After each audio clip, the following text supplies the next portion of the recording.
Hi everyone, I'm Tony Tang. Today, I want to talk to you about one of the most common and easily overlooked pitfalls in construction and renovation: not applying for a building permit.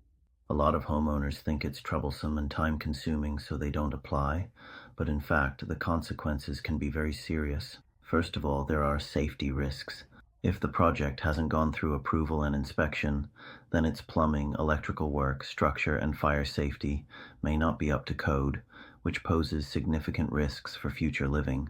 Secondly, if something happens like a fire or flooding, the insurance or utility companies may refuse to insure or compensate you because of this.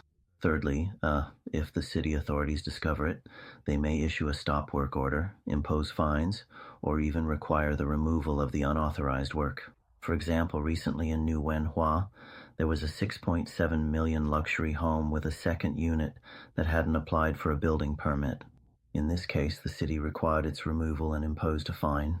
Fourthly, during property transactions, it is typically common for buyers or their lawyers to carefully check whether the property has any open building permits or illegal construction work. At this point, buyers often try to lower the price, or even, due to the risks involved, may be unwilling to proceed with the purchase.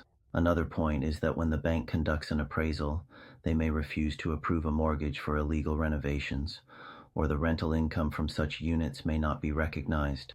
And finally, when renting out the property, such a non-compliant project can pose certain risks or harm to the tenant's safety or health, and the landlord will be held responsible.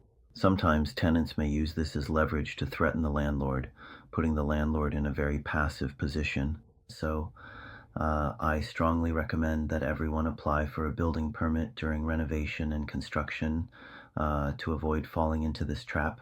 If you have any questions about this, feel free to discuss with me either by private message or in the comments section. I'm Tony Tang, and I work in real estate, construction, and property management in London, Ontario. Thank you all.